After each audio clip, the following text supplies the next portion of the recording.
હવે થશે બંને વચ્ચે પ્રોસેસ થવાથી આપણને કંઈક નવા કણ મળશે, સીધી વાત છે. આલ્ફા કણ ઉમેરો કે ન્યુટ્રોન કણ ઉમેરો, કોઈ જે પણ થતું હોય એના કારણે આપણને શું થતું આપણે ખબર છે. આલ્ફા કણના કારણે, ન્યુટ્રોનના કારણે કે ટૂંકમાં જે પણ અલગ અલગ કણ ઉત્પન્ન થાય એના કારણે ઝેડમાં ફરક પડે, જે પછી એમાં ફરક પડે તો આપણે નવી કંઈક નિપજ મળશે. માનો કે મેળવું એવું તમને એક નિપજ મળશે ને જોડે જોડે એક નાનકડો કણ મળશે કોઈ પણ, બરાબર. આવું થાય છે, માની લો આવું થાય છે. તો એક મેઇન ન્યુક્લિયસ જેને કીધું આપણે ટાર્ગેટ ન્યુક્લિયસ, એના પર શું કર્યું, પ્રક્ષેપ કર્યો, કોઈ કણ પ્રક્ષેપ કર્યો, બરાબર છે. એનાથી કંઈક નિપજ મળશે. તો નિપજમાં બે વસ્તુ મળે છે, કેપિટલ બી અને સ્મોલ બી. કેપિટલ બી શું છે, મેઇન ન્યુક્લિયસ, આ કંઈક મોટું ન્યુક્લિયસ હશે, બરાબર છે. એક ન્યુક્લિયસ મળશે અને જોડે જોડે એક કણ ઉત્સર્જિત થશે. આવું થતું હોય છે ન્યુક્લિયર પ્રોસેસમાં. આ જનરલ ઇક્વેશન છે, બરાબર છે. આ જનરલ ઇક્વેશન છે કે આવું થતું હોય. તો એક નિપજ મળશે, બરાબર, અને એક કણ મળશે બીજો, આ ઉત્સર્જિત કણ મળશે. આ કણ ઉત્સર્જિત થશે, બરાબર છે. તો આવી પ્રોસેસ થાય. ઘણા કે સર આ ક્યુ શું છે, એ ક્યુ સમજાવું છું. હવે આ જે પ્રોસેસ થઈ કઈ જો A + A is goes to B + B, આવું કંઈક પ્રોસેસ થઈ.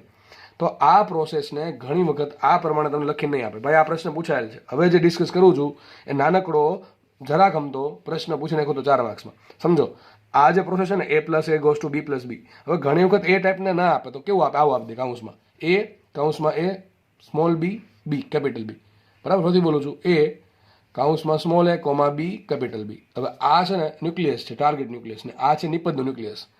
આ જે સ્મોલ એ શું છે, જો આમ સ્મોલ એ છે આપણે પ્રક્ષેપ કણ, અને બી શું છે, ઉત્સર્જિત કણ. તો તમને આખું સમીકરણ આ પ્રમાણે આપે. બરાબર, તમને આ પ્રમાણે આપ્યું કંઈક એક એક્ઝામ્પલ લઈ લઈએ, તમને વધારે ખબર પડે. લઈ લઈએ આપણે એક્સ, પી, ક્યુ ને વાય. આનું શું મતલબ થાય, તને લખતા આવડવું જોઈએ. તો આ આપણું એક્સ શું હતું, ટાર્ગેટ ન્યુક્લિયસ એક્સ હતું, પ્લસ એમાં શું કરવાનું, પી નો આપણે મારો કર્યો અથવા પી નો પ્રક્ષેપ કર્યો, પીને પ્રતાડિત કર્યું. પ્રોસેસ થાય શું બનશે નિપજમાં વાય બનશે. આનું ઉત્પન્ન થશે, ક્યુ ઉત્પન્ન થશે. સમજ પડે કે ન પડે? આવું કંઈક તમને પૂછી શકે, તમને રકમમાં આ પ્રમાણે પૂછી શકે, અથવા જે દાખલો પૂછશે એમાં તમને આવું સમીકરણ નહીં આવે પણ આવું આપશે. હવે જો તમને આમાંથી લગતા સમીકરણ નહીં આવડે તો તકલીફ પડશે. એટલે ભાઈ ઇઝી છે, આવું કેમ યાદ ન રહે, સીધી વાત છે, યાદ રહી જવું જો આરામથી. કે ન્યુક્લિયસ હતું મેન, એમાં શું થયું, એમાં આપણે એનો મારો ચલાવ્યો, એટલે એ શું છે, પ્રક્ષેપ કણ છે. પ્રોસેસ થઈને શું બન્યા છે બી. એ મેન ન્યુક્લિયસ છે, બરાબર, અને બી છે નિપજનું મેન ન્યુક્લિયસ. અને જોડે જોડે નિપજમાં બીજું શું બનશે, બી કણ છે એ ઉત્સર્જિત થશે, બરાબર છે.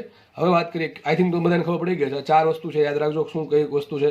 રકમમાં તમને આવો શબ્દ આપશે, ટાર્ગેટ ન્યુક્લિયસ આ છે, પ્રક્ષેપ કણ આ છે, ઉત્સર્જિત કણ આ છે, નિપજ ન્યુક્લિયસ આ છે. તો ત્યારે તમને આ લખતા આવડવું જોઈએ. ઘણી વખત સમીકરણ બેઠું આપી દે, ઘણી વખત સમીકરણ બેઠું નહીં આપે, તો આવા શબ્દો આપીને તમને સમીકરણ બનાવવાનું કહેશે અને એના પછી દાખલો થશે.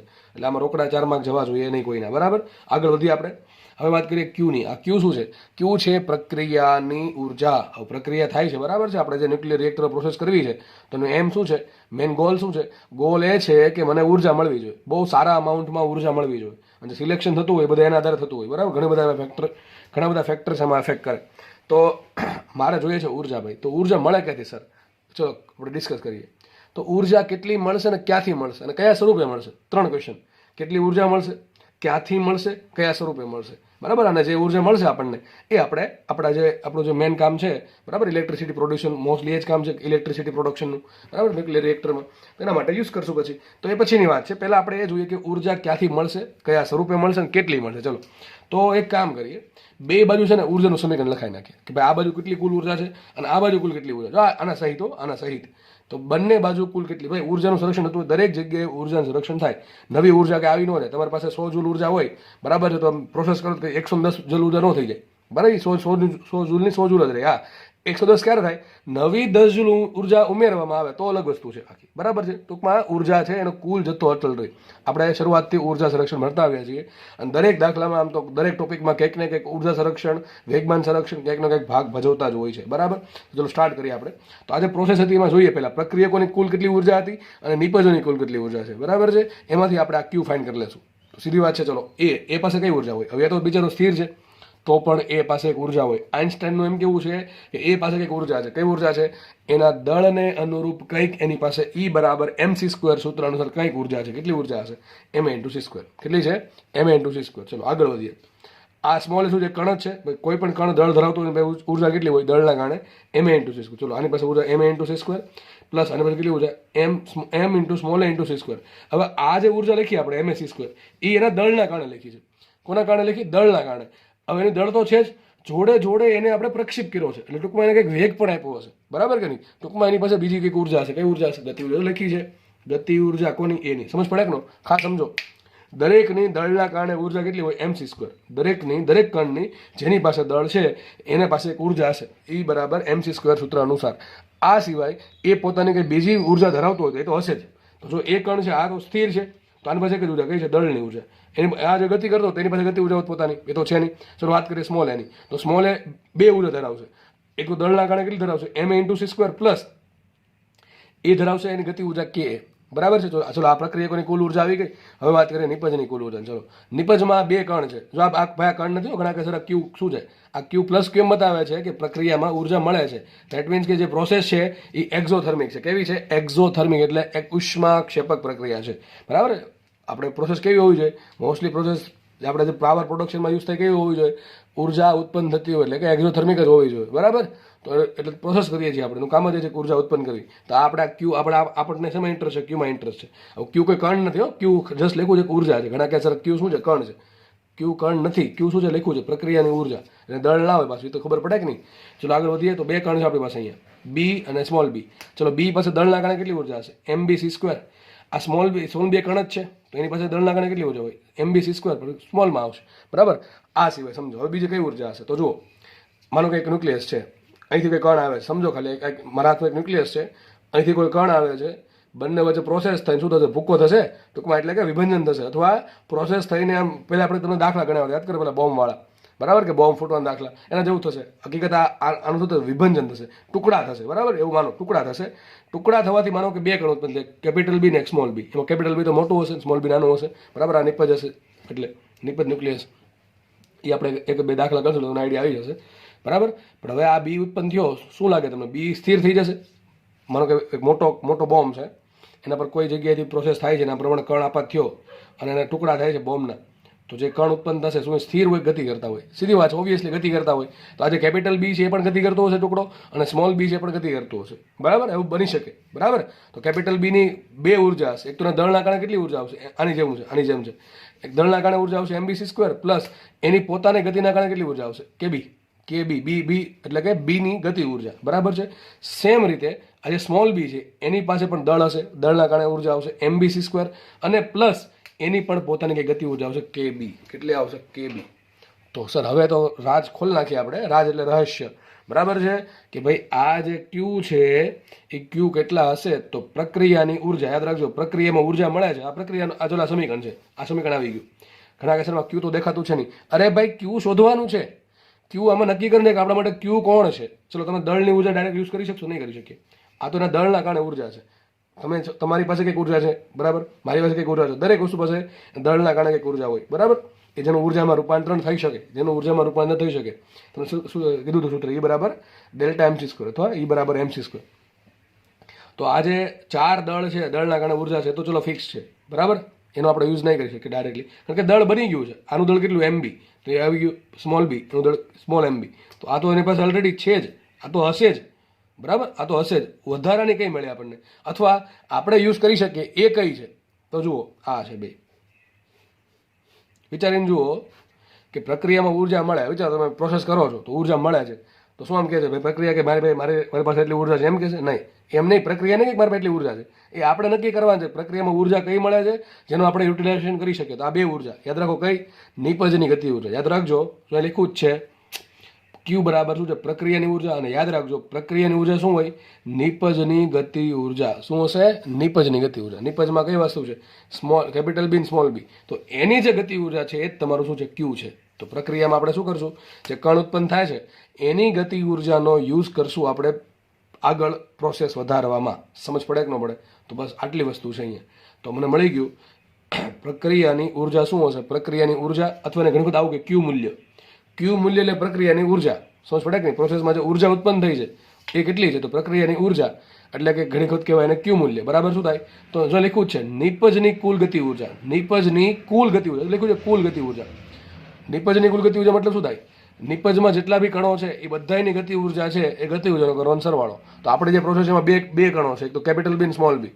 એમાં કેપિટલ બીની ઉર્જા છે કેબી અને સ્મોલ બીની ઉર્જા છે કેબી. તો શું કરો? બેનો કરો સરવાળો, તો તમને શું મળશે? કેબી પ્લસ કેબી. આ શું મળ્યું? નિપજની કુલ ઉર્જા, જેને નામ આપ્યું આપણે KF. આનું શું નામ આપ્યું? આ બે ભેગા કરીને નામ આપ્યું KF. KF એટલે ફાઇનલ. બરાબર? બીજું કંઈ છે નહીં. ફાઇનલ કરી દીધું ટૂંકમાં બેનો સરવાળો કરીને જે ઉર્જા મળે છે એ જ મારી ક્યુ છે, બરાબર. તો ક્યુ બરાબર શું છે? કેબી પ્લસ કેબી બરાબર કેએફ. હવે સર આને કામ કરીએ, જો આ બે સરખા જ હોય, હકીકત હોય તો સરખા જ ને, બરાબર. કે જેટલી ઉર્જા અહીંયા હતી જેટલી ઉર્જા અહીંયા જ રહેશે. હા, આપણને ક્યુ છે એ આપણે યુઝ કરી શકશું. પહેલાં આપણે ડાયરેક્ટ યુઝ નથી કરી શકતા, પણ હવે ક્યુનો યુઝ કરી શકશું. આપણે બે ઉર્જા સંરક્ષણના આધારે બે કેસમાં ઉર્જા તો સરખી જ હોય ને, કુલ ઉર્જા સરખાવીએ છીએ. આ બાજુ કુલ ઉર્જા સરખાવો અને આ બાજુ પણ કુલ ઉર્જા સરખાવીએ. ઘણા કઈ સર દળ સ્થિતિના કારણે ઉર્જા ના મળે. અરે ભાઈ, હું તમને એમ કહું છું કે શરૂઆતમાં જેટલી ઉર્જા હતી એટલી જ બધી થઈને ભેગી એટલી ઉર્જા હશે. આ તમે ખાલી સરખાવો કે ભાઈ આની પાસે કુલ કેટલી ગતિ ઉર્જા હતી, સોરી આની પાસે કુલ કેટલી ઉર્જા છે આ સાઈડ, અને આ સાઈડ ખાલી આ બેની સરખાવો તો તમે બેની બાદબાકી શું મળે? ક્યુ મળે. પણ આપણે હું શું કહું છું, બધું સરખાઈ દીધું છે. આ સાઈડની કુલ ઉર્જા જેટલી બી છે બધી ઉર્જા અને આ સાઈડની જેટલી બધી ઉર્જા, આમાં કઈ ઉર્જા આવી ગઈ? આમાં ઉત્પન્ન થાય છે પણ આવી ગઈ, એટલે શું વચ્ચે આવશે? બરાબર આવશે. વચ્ચે શું આવશે? બરાબર આવશે. બરાબર. અહીંયા કુલ ઉર્જા કેટલી હતી? તો કેટલી હતી? આટલી હતી. દળના કારણે એમએસી સ્ક્વેર પ્લસ કે. આ સાઈડ કેટલી હતી? તો આ બેની દળના કારણે ઉર્જા, આની દળના કારણે ઉર્જા પ્લસ આપણને ક્યુ મળે, કઈ મળશે? આ મળશે. તો આપણા ફોકસ આના પર છે. તો ભાઈ કામ કરીને કરતા બનાવીએ તો આખું પદ ક્યાં જશે? આમ જશે તો શું આવશે? એમએસી સ્ક્વેર પ્લસ કે માઇનસ એમબીસી સ્ક્વેર બરાબર કે નહીં? તો બધામાંથી કોમન શું આવે? સી સ્ક્વેર કોમન આવે છે. આ એક અલગ રાખીએ આપણે. તો લખવું છે જો અહીંયા, આ તમારે યાદ રાખવાનું છે આટલું સમીકરણ. જો કે યાદ રાખવાનું નથી, આમ તો સમજવાનું છે. સમજો વ્યવસ્થિત. શું કહે છે જો આ કે ભાઈ કેબી પ્લસ કેબી જે અથવા તો કેએફ છે. કેબી પ્લસ કેબી બરાબર શું હશે? તો MAC square minus MBC square બધામાંથી કોમન શું કાઢ્યું? મેં સી સ્ક્વેર કાઢ્યું. તો શું વધે અહીંયા? MA plus MA minus MB into C square અને પ્લસ શું વધશે? કે વધશે. અને આ જે ઉર્જા મળશે આ ઉર્જા એ કઈ હશે? કેટલી હશે? કેબી પ્લસ કેબી જેટલી. કેબી પ્લસ કેબી શું કહેવાય? કે આલ્ફા પણ કહેવાય અને એને ક્યુ મૂલ્ય પણ કહેવાય. તો આ થિયરી પૂરી થઈ. બધાને આમાં ખબર પડવી જોઈએ, ફરજિયાત છે. અહીંયા પાછું એ જ લખ્યું છે કે કેપિટલ ક્યુ બરાબર પ્રક્રિયાની કુલ ઉર્જા બરાબર શું મળશે? તો ભાઈ નિપજો છે, જેટલી બી નિપજ મળે છે એ નિપજમાં જેટલા બી કણ છે એ બધા કણની ગતિ ઉર્જાનો સરવાળો એટલે તમને કંઈક ફાઇનલ ગતિ ઉર્જા મળશે. બરાબર. લખ્યું છે કેએફ. તમને ઘણી વખત શબ્દ વાપરશે કેએફ, એટલા માટે લખ્યું છે મેં. બરાબર. કેએફ શું છે કે ભાઈ નિપજમાં જેટલા બી કણ છે બધા કણની ભેગી ગતિ ઉર્જાનો કેટલી થાય છે? બરાબર. એ ટૂંકમાં ગતિ ઉર્જાનો સરવાળો નિપજ સાઈડ. બરાબર. અથવા અત્યારે આપણે જે પ્રોસેસ લીધી છે એમાં નિપજમાં બે કણ છે, કેપિટલ બી સ્મોલ બી.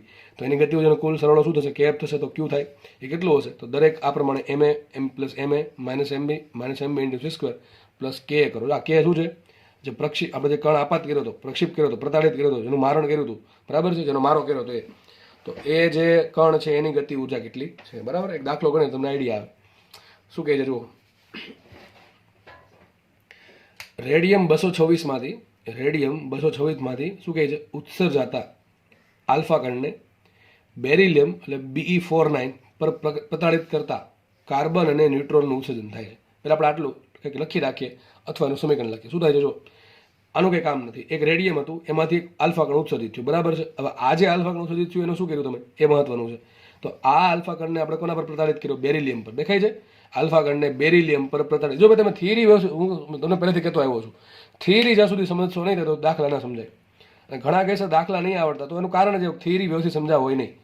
બરાબર છે. તો ખાસ થિયરી સમજવાની. આપણી પાસે આલ્ફા કણ છે, ક્યાંથી ઉત્પન્ન થયું? આ રેડિયમમાંથી. એનું કંઈ કામ છે નહીં. બરાબર. એક આલ્ફા કણ છે, એને બેરિલિયમ પર શું કર્યું? પ્રતાડિત કર્યો. પ્રતાડિત કરવાથી શું કંઈક નિપજ બનશે? કઈ નિપજ બની? કાર્બન બને છે ને ન્યુટ્રોન ઉત્સર્જિત થાય છે. બરાબર છે. તો જો આના જેવું થયું કે આ આપણું મેન ન્યુક્લિયસ હતું, ટાર્ગેટ ન્યુક્લિયસ. આલ્ફા શું છે? પ્રતાડિત કણ છે. કાર્બન શું છે? કાર્બન છે એ નિપજનું ન્યુક્લિયસ છે. અને આ ન્યુટ્રોન શું છે? જે ઉત્સર્જિત કણ થાય છે નિપજમાં એ. બરાબર. આ આપણા માટે કેપિટલ એ છે, આ સ્મોલ એ છે. આ કાર્બન છે કેપિટલ બી છે અને ન્યુટ્રોનનું ઉત્સર્જન એટલે કે સ્મોલ બી છે. બરાબર. ઉત્સર્જિત કણ. ચલો સમીકરણ લખીએ તો શું આવશે સમીકરણ? વિચારો. બેરિલિયમ હતું 49 પ્લસ આવશે ને આલ્ફા કણ એના પર પ્રતાડિત કર્યું. આલ્ફા લખી નાખીએ. આલ્ફાનું શું લખાય? 2 4. આગળ વધીએ. શું ઉત્પન્ન થાય છે? કાર્બન અને ન્યુટ્રોન. તો લખશું કાર્બન શું લખાય? C612 પ્લસ ઉત્પન્ન થાય છે ન્યુટ્રોન એટલે કે 0 1. સમીકરણ સેટ થવું થાય છે તો 4 ને 2 6 થાય. 4 ને 2 6, 9 ને 4 13, 12 ને 1 13. બરાબર કે નહીં? ચલો થાય છે. પ્લસ શું હશે? પ્લસ સર કંઈક ઉર્જા મળશે કે નહીં મળે? આટલી ઉર્જા મળશે. આગળ લખે છે જે પ્રતાડિત આલ્ફા કણ છે, ટૂંકમાં આની વાત કરે છે. બરાબર. કોની વાત કરે છે? પ્રતાડિત કણની. એની ગતિ ઉર્જા આપી. તમને શું ખબર છે? આપણે યાદ આના જેવું સમીકરણ થઈ ગયું. જો આ capital A plus small A goes to capital B plus B. A plus A proceed to B plus B. બરાબર. Plus Q. લાગે કે નહીં? બરાબર કે? તો બેરિલિયમ છે ટાર્ગેટ છે, આલ્ફા છે પ્રક્ષિપ્ત કણ છે, પ્રતાડિત કણ છે, સી છે શું છે? નિપજનું મેન ન્યુક્લિયસ, સ્મોલ એન શું છે? નિપજમાં જે કણ ઉત્સર્જિત થયો છે એ છે, અને ક્યુ છે પ્રક્રિયાનું ક્યુ મૂલ્ય, કેટલી ઉર્જા ઉત્પન્ન થાય છે. એમાં તમને એમ કીધું કે પ્રતાડિત આલ્ફા કણ છે એની ગતિ ઉર્જા, ટૂંકમાં આની ગતિ ઉર્જા આપી. ટૂંકમાં આપણને યાદ સમીકરણ શું યાદ કરો? સમીકરણ શું હતું? આવું કંઈક લખ્યું હતું આપણે, msc square plus msc square plus આની ગતિ ઉર્જા કે એ બરાબર શું આવે અહીંયા mbc square plus mbc square plus આની ગતિ ઉર્જા છે kb પ્લસ આની ગતિ ઉર્જા kb. પછી ઘણા બધા પાછું ક્યુ લખે, અરે ટોપા આ ક્યુ અહીંયા છે, આ ક્યુ આવી ગયું અહીંયા, સમજ પડે? એટલે ક્યુ પાછું નહીં લખતા, બાકી દાખલો ખોટો પડશે. અહીંયા ક્યુ આવશે બરાબર, અહીંયા તો ક્યુ આવશે. આ છે એ જ ક્યુ છે. ઘણા પાછા પ્લસ કરીને ક્યુ લખે, અરે ભાઈ થોડુંક વિચારો બરાબર, આ તો મેન મેળવવાનું છે આપણે. એ તો ક્યુ છે, એનું નામ આપ્યું ક્યુ. ક્યુ ઉત્પન્ન થાય એટલે આ સ્વરૂપે ઉત્પન્ન થાય. ક્યુ આમ કહે છે નહીં પ્રક્રિયાને કે ભાઈ મારા એટલું ક્યુ છે તું લઈ લે, એમ ન કે, આપણે સમજવું પડે ક્યુ કયું હશે બરાબર. ચલો તો આપણે શું આપ્યું? ટૂંકમાં આલ્ફા કણની ગતિ ઉર્જા, ટૂંકમાં આપણને આપ્યું છે કે આપ્યું બરાબર, આલ્ફા કણની ગતિ ઉર્જા આપી છે. તો ક્વેશ્ચન એમ છે, ઉત્સર્જતા ન્યુટ્રોનની મહત્તમ, આ શબ્દ જરૂરી, ઉત્સર્જતા ન્યુટ્રોનની મહત્તમ ગતિ ઉર્જા મેળવો. મોસ્ટલી શું હશે? મેં તમને કીધું પ્રમાણે ટાર્ગેટ ન્યુક્લિયસ શરૂઆતમાં સ્થિર જ હોય. ઘણા કેસરા શબ્દ લખવો જરૂરી છે, આ લખવો જરૂરી છે બરાબર છે. અને તમને ન આપ્યો તો લઈ લેવાનું, બીજો કંઈ ડેટા ન આપ્યો હોય તો. કેમ? જો શરૂઆતમાં ટાર્ગેટ ન્યુક્લિયસ સ્થિર નહીં હોય તો શું થશે? એની કંઈ ગતિ ઉર્જા છે તો સમીકરણમાં તમારે ઉમેરવું પડે, કે કેપિટલ એ ઉમેરવું પડે કે ના ઉમેરવું પડે? વિચારો, આ સ્થિર છે એટલે આપણે એટલા માટે આપણે ગતિ ઉર્જા લખી નથી. ઘણા દિવસે બધાની ગતિ ઉર્જા આની કેમ નહીં? કારણ કે સ્થિર છે એટલા માટે, અને સ્થિર રાખવો જરૂરી છે તો જ આના પર સારી રીતે એટેક કરી શકશે બરાબર, એકદમ પરફેક્ટલી. તો આની ગતિ ઉર્જા સ્થિર હોવાના કારણે ઝીરો થશે બરાબર છે. તો આ ઝીરો થઈ ગઈ એટલા માટે લખતા નથી. બાકી જો એની આપી હોય તમને એમ કે ટાર્ગેટ ન્યુક્લિયસની ગતિ ઉર્જા તમને આટલી આપે તો પછી લેવી પડે, તો પાછી લેવી પડે. યાદ રાખજો, આપણે આ સમીકરણમાં કે કેપિટલ એ નથી લખતા, એટલા માટે નથી લખતા કારણ કે ટાર્ગેટ ન્યુક્લિયસ શરૂઆતમાં સ્થિર છે એવું કીધું છે, તો આપણે ધાર લીધું છે. રકમમાં મને ચોખ્ખું કહી દે કે ભાઈ ટાર્ગેટ ન્યુક્લિયસની ગતિ ઉર્જા આટલી છે તો લેવી પડે. હજી કહું છું લેવી પડે, તો એક ઉમેરાઈ જશે કે એ ઉમેરાશે. ધારો કે તમને કહી દીધું હોય કે બેરિલિયમની ગતિ ઉર્જા આટલી, તો તમારે બેરિલિયમની લેવી પડે, આપ્યું હોય બરાબર પ્રમાણે બરાબર છે. તો રકમમાં આવા ચાળા કરે તો આપણને આવડી જવા જોઈએ, વ્યવસ્થિત થિયરી સમજી હોય તો શોધવાનું છે તમારે આની ગતિ ઉર્જા શોધવાનું. ટૂંકમાં તમારે કે બી શોધવાનું છે, કે બી શોધવાનું. ચલો સમીકરણ લખીએ ફટાફટ આપણે. તો આપણે સમીકરણ લખીએ આના માટે, મેન સમીકરણ આના માટે લખવાનું છે આપણે બરાબર છે, આ બેરિલિયમ માટે લખીએ. ચલો શું આવશે અહીંયા? એક તો પહેલાં કઈ ઉર્જા આવશે? બેરિલિયમની દળના કારણે ઉર્જા આવશે, કેટલી આવશે? MbEc સ્ક્વેર પ્લસ એ તો બધું એ તો સ્થિર છે એટલે એની ગતિ ઉર્જા તો આવશે નહીં. ચલો આલ્ફા કણ, તો આલ્ફા કણ પાસે બે ઉર્જા હશે. એક તો આલ્ફા કણની દળના કારણે ઉર્જા હશે m alpha c square, plus એની પાસે શું હશે? પોતાની ગતિ ઉર્જા, કારણ કે એ તો મારણ કરે છે, મારે છે આને એટલા માટે પ્રક્ષેપ થાય છે પહેલા પર. એટલે આગળ વધીએ, વધુ સી. ચલો સી તો નિપજ સાઈડ વહી આવ્યા, પ્રક્રિયા સાઈડ પૂરું થઈ ગયું, નિપજ સાઈડ કરીએ. તો નિપજ સાઈડમાં શું આવશે? એક તો કાર્બન છે તેની ઉર્જા આવશે mcc સ્ક્વેર બરાબર. આ એમ સી છે ને, સી નીચે લખ્યો છે મતલબ કે માસ ઓફ કાર્બન, એ સમજાવે છે. આ સી જે છે એ આપણો પ્રકાશનો વેગ છે. પ્લસ શું આવશે? ન્યુટ્રોન. તો આ ન્યુટ્રોન, તો ન્યુટ્રોનનું શું હશે? દળના કારણે ઉર્જા આવશે mnc સ્ક્વેર. પ્લસ શું વધશે? આ કાર્બન છે એ આપણને અત્યારે કંઈ ખબર છે ને, સ્થિર છે, ગતિ કરે છે, આપણે માની લઈએ ગતિ કરે, તેની પાસે કઈ ઉર્જા હશે? કાર્બનની પોતાની ગતિ ઉર્જા બરાબર કે નહીં? કાર્બનની પોતાની ગતિ ઉર્જા પ્લસ આવશે અહીંયા ન્યુટ્રોનની ગતિ ઉર્જા બરાબર. તો આ તમારું સમીકરણ થઈ ગયું. હવે ક્વેશ્ચન એમ છે ન્યુટ્રોનની મહત્તમ ઉર્જા શોધો. ચલો ન્યુટ્રોનની મહત્તમ ઉર્જા, ન્યુટ્રોન પાસે કઈ ઉર્જા છે? હકીકત અહીંયા એક શબ્દ એવો આવશે ન્યુટ્રોનની મહત્તમ, સોરી લખ્યું છે ગતિ ઉર્જા, હા બરાબર, એ જરૂરી છે.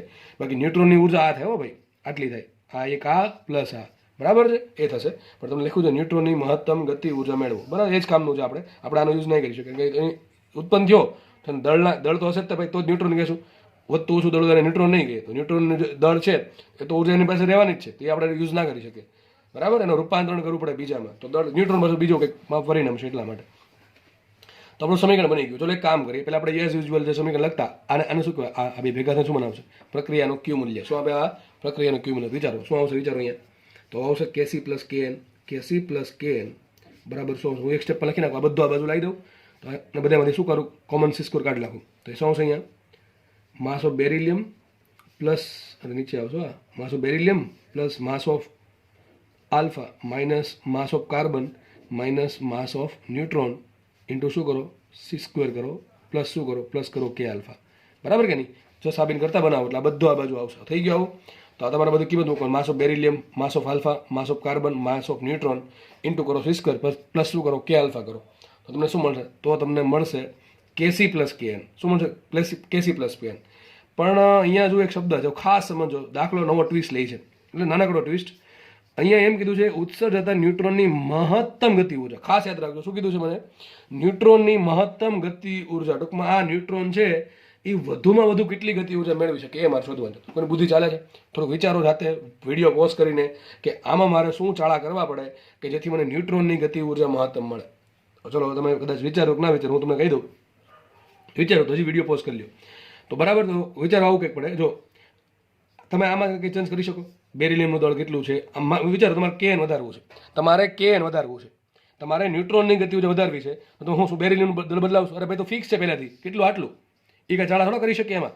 તમારા મન થાય એમ ચાળા થોડા આપણે કરી શકીએ, બરાબર કે નહીં? તો અહીંયા બેરિલિયમ છે, આલ્ફા છે, કાર્બન છે, ન્યુટ્રોન છે. આ ચારે ચારના દળમાં આપણે કોઈ કંઈ કરી શકીએ નહીં. તો છે જ ઓલરેડી. તો આમાં કાંઈ વસ્તુ થઈ શકે નહીં. તો બે વસ્તુ વિધી. ચલો આ તો ફિક્સ થઈ ગયું. તો બે વસ્તુ વિધી. એક તો કે આલ્ફા વિધું ને કેસી વિધું. હવે મારે આ બેમાં ચાળા કરવા પડે. કે આલ્ફા શું છે? જે આલ્ફા કણનું તમે મારો કરો ચલાવો છો એની ગતિ ઉર્જા કેટલી છે, અને કેસી શું છે? જે કાર્બન ઉત્પન્ન થયો એની ગતિ ઉર્જા કેટલી છે. હવે મને એમ કે આ ન્યુટ્રોન ઉત્પન્ન ક્યારે થશે? આલ્ફા કણનો મારો ચલાવ્યા પહેલા ચલાવ્યા પછી? અરે ઓબ્વિયસ વાત છે, આલ્ફા કણ આના પર પ્રતાડિત થશે પછી આ પ્રોસેસ થશે, પછી ન્યુટ્રોન ઉત્પન્ન થશે. તો હું તમને એમ કહું તમારા પાસે આલ્ફા કણની ગતિ ઉર્જા હાથમાં છે? ના, એ તમને રકમમાં આપી દીધી 4.78. તો આપણે આમાંય કંઈ ના કરી શકીએ. હા, તમે એવું વિચારતો પહેલેથી કે પહેલેથી આ કિંમત મોટી રાખીએ તો બરાબર, તો અલગ વસ્તુ છે, તો પણ આ કેન વધે. પણ અહીંયા તો ઓલરેડી આપી દીધું છે, બરાબર છે. તો આપણા હાથમાં કે આલ્ફા નથી. તો એક જ વસ્તુ વધી કે શું? કેસી એકલું લીધું. વિચારો કેસી અને કેએન. તો જો મતલબ એવું થયું, આ ભાગ અચળ થઈ ગયો, આ ભાગ અચળ થઈ ગયો, કે આલ્ફા અચળ, આખું અચળ. તો આ બધી વસ્તુ અચળ છે, બરાબર ની આ બાજુ અચળ છે. વિચારો, હું તમને એમ કહું એક્સ પ્લસ વાય બરાબર અચળ છે. એક્સ પ્લસ વાય બરાબર, ધ્યાનથી સમજો, સમજાઈ જશે. એક્સ પ્લસ વાય બરાબર અચળ છે. તમારે વાયને છે ને મોટા મોટા જોવે છે. તો શું કરવું પડે? એક્સનું કેવું હોવું જોઈએ? એક્સ કેટલું હોવું જોઈએ? અરે એક્સ છે એ બહુ નાનું હોવું જોઈએ. સમજ પડે કે ન પડે? જેટલું એક્સ નાનું એટલું વાય મોટું. કારણ કે બેનો આન્સર ભાઈ એક્ઝામ્પલ આપું લ્યો ને ભાઈ. એક્સ પ્લસ વાય બરાબર 5. હું એમ કહી દઉં છું એક્સ ને વાય ઇઝ ગ્રેટર દેન 0 છે. સોરી, એક્સ વાય ની કિંમત ધન છે, માની લઈએ. એક્સ વાયની કિંમત કેવી છે? ધન છે. Greater than or equal to 0 છે. તો વિચારો તમારે વાયની વધુ કિંમત કેટલી મળે તમને? વિચારો, વાયની વધુ કિંમત કેટલી મળે? બરાબર છે, belongs to R. Y belongs to R લઈ લઈએ તો કેટલી કિંમત મળશે વધુ? અરે 5 મળે. વાયની વધુ કિંમત 5 થાય. ક્યારે થાય? એક્સ બરાબર 0. સેમ વસ્તુ એપ્લાય કરવાની છે, સેમ વસ્તુ એપ્લાય કરવાની છે. આ બધું અચળ છે, આમાં કાંઈ આપણે ચાળા કરી શકશું નહીં. એક આ વસ્તુ હતી પણ એ તો રકમ ઓલરેડી આપી દીધી છે એટલે એ પણ ફિક્સ થઈ ગઈ. તો આ વસ્તુ ફિક્સ થઈ ગઈ. વધુ વિચારો, આગળ વિચારો એ જ પડે કે આપણે પાસે કેસી પ્લસ કેન. તો લખી દઉં અહીંયા બધું અચળ છે. લખું અહીંયા કેસી પ્લસ કેએન બરાબર અચળ. કેવું છે? અચળ, બરાબર છે. તો મારે કે એન વધારવું શું કરવું પડે? કેસી ઘટાડવું પડે. કેસી ઓછામાં ઓછી કિંમત કેટલી? જો માઇનસમાં લો તો ચાલો, આ એક્સ છે એ માઇનસમાં લો તો વાયની કિંમત 5 કરતાં વધારે આવી શકે. માનો કે એક્સ બરાબર -1 લ્યો તો 6 આન્સર આવે, બરાબર કે નહીં? પણ મેં તમને કીધું છે કે અહીંયા એક્સ ને વાય ગ્રેટર દેન 0 છે, એટલા માટે આ કિંમત પોસિબલ થશે. તો કેસી શું છે? ગતિ ઉર્જા છે. ગતિ ઉર્જાની ઓછામાં ઓછી કિંમત કેટલી? વિચારો, કોઈ વસ્તુની માનો કે પેન પડી છે તેની વધુ ગતિ ઉર્જા ગમે એટલી હોઈ શકે, બરાબર છે. કેટલી હોઈ શકે? એનો દળ ઇન્ટુ સી સ્ક્વેર, બરાબર ને? સોરી, હાફ એમવી સ્ક્વેર, એટલે હાફ ઇન્ટુ દળ ઇન્ટુ સી સ્ક્વેર. એનાથી વધારે ગતિ ઉર્જા હશે નહીં એની. તો વાત કરીએ ઓછી ઉર્જાની, અને ઓછામાં ઓછી ગતિ ઉર્જા કેટલી હોય શકે? 0. માઇનસમાં તો જઈ શકે નહીં. તો મારે કે એન મહત્તમ કરવા હોય તો લખું છું અહીંયા કે એન મહત્તમ મેળવવા માટે કેસી કેટલો હોવો જોઈએ? 0 હોવું જોઈએ. કેસી કેવું હોવું જોઈએ? મિનિમમ હોવું જોઈએ. કેસી મિનિમમ હોવું જોઈએ. પણ મિનિમમ કિંમત કેટલી? ગતિ ઉર્જાની મિનિમમ કિંમત કેટલી? 0. તો વિચારો ને ભાઈ, આ તો અચળ થઈ ગયું. તો જેટલું કેસી નાનું એટલું કે એન મોટું. આ બધું કામ કરે ખબર? આપણને ન્યુટ્રોનની આ શબ્દ આપણે મહત્તમ ગતિ ઉર્જા. જો મને રકમમાં કેસી આપી દે તો કે એન આરામથી મળે. જો કે ના આપે તો મળી જાય વેગમાન સંરક્ષણનો યુઝ કરીને. પણ એના માટે આ બધું સ્થિર હોવું જોઈએ. પહેલાં બધું સ્થિર હોવું જોઈએ તો જ થાય, બરાબર છે. પણ આપણે એમાં પડશું નહીં, તમને પૂછશે નહીં, બરાબર? તમને દાખલા આવા જ પૂછો તો આપણે શું કરીએ? કેસી બરાબર 0 મૂકીએ તો શું મળશે મને? કે એન મળશે. કેવું મળશે? મેક્સિમમ મળશે. કે એન શું મળશે? મેક્સિમમ. સૂત્ર શું આવશે? વિચારો, આ બધું આવશે બેઠું. તો શું આવશે? બેરિલિયમનું દળ પ્લસ આલ્ફાનું દળ માઇનસ કાર્બનનું દળ માઇનસ ન્યુટ્રોનનું દળ ઇન્ટુ કરો સી સ્ક્વેર પ્લસ શું કરો? કે આલ્ફા. હવે બસ તમારો આન્સર મળી ગયો. તમને બધી આ દળ 4 દળ આપ્યા છે. પણ એક પ્રોબ્લેમ છે, જો બધા દળ શેમાં આપ્યા? એએમયુમાં આપ્યા. શેમાં આપ્યા દળ? બધા દળ આપ્યા તમને એએમયુમાં. હવે તમે એએમયુના દળને સી સ્ક્વેર વડે ગુણો તો આન્સર આવે ખોટો. કારણ કે તમે કરવું શું પડે? બધું દળ કાં તો તમે શેમાં લો? કિલોગ્રામમાં લો, ઇન્ટુ સી સ્ક્વેર કરો તો આન્સર જૂલમાં આવશે. પણ પાછી પ્રોબ્લેમ એ છે કે આલ્ફા તમને શેમાં આપ્યું? ઇલેક્ટ્રોન વોલ્ટમાં આપ્યું છે. દેખાય છે? મેગા ઇલેક્ટ્રોન વોલ્ટમાં. તો તમને તમારી બુદ્ધિ ચાલુ જાય. શું કરવું પડે સાહેબ? આપણે છે ને સી સ્ક્વેરની જગ્યાએ શું મૂકવું પડે ખબર છે?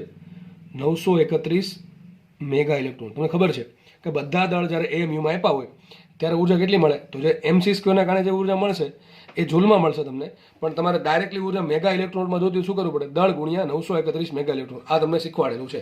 કારણ કે એક યુ એક એમયુ દળને અનુરૂપ આટલી ઉર્જા હોય એટલા માટે. જો કે તમને ખબર જ છે ઓલરેડી. તો ચલો મૂકે કિંમત, બધી કિંમત મૂકજો જાતે. આમ તો કિંમત મૂકી દો ખાલી તમને. બધી 4 કિંમત આપી છે પણ જો બરાબર ને 4.026. ચલો મૂકી દઉં છું ફટાફટ. બાકીની ગણતરી સાથે કરી નાખજો. એક આ છે બેરિલિયમનું દળ કેટલું છે 9.0121 પ્લસ બધું યુમાં છે, બધું યુમાં છે, લખતો નથી હું. પ્લસ એમ આલ્ફા કેટલું છે 4.0026 માઇનસ શું આવશે -12. જો ને 12 જ આવશે કારણ કે આપણે આનામાં આ કાર્બનમાંથી એનો જન્મ થયો હતો એટલે એ બેઠું આવે છે બરાબર. માઇનસ શું આવશે -1.0086. આ તમને શું મળી ગયું દળ ત્રુટી, દળ ક્ષતિ સોરી. એને ઇન્ટુ શું કરો 931 મેગા ઇલેક્ટ્રોન વોલ્ટ અને પ્લસ શું કરશો આલ્ફાની ગતિ ઉર્જા કેટલી આપી તમને 4.78 મેગા ઇલેક્ટ્રોન વોલ્ટ. અહીંયા આવશે 4.78 મેગા ઇલેક્ટ્રોન વોલ્ટ. હવે આટલી ગણતરી આવશે ને જાતે બરાબર. આ તો કંઈ કરાવવાની જરૂર છે નહીં અને ઓલવેઝ આ મોટું છે ને આ નાનું છે બરાબર. તો પ્રક્રિયામાં ખબર છે આપણને ઉર્જા ઉત્પન્ન થાય તો ગતિ ઉર્જા તમને મહત્તમ કંઈક મળશે મેગા ઇલેક્ટ્રોન વોલ્ટમાં. ફાવે તો કરું, બાકી કેલ્સી વાપરી દેવું બરાબર. ઇન્ટુ શું કરવાનું 931. એટલે બાદ બાકી કરવાની, સરળ બાદ બાકી. પછી બાદ બાકી કરીને શું કરવાનું 900 જે આન્સર આવે એમાં 931 મેગા ઇલેક્ટ્રોન વોટ વડે ગુણો. આનો એક આંકડો આવશે એમાં કેટલા ઉમેરો 4.78. તમને કંઈક ન્યુટ્રોનની મહત્તમ ગતિ ઉર્જા મળશે. તો દાખલો ઇઝી છે, જેમ જેમ દાખલા ગણશો આવા એમ ઇઝી લાગતા જશે.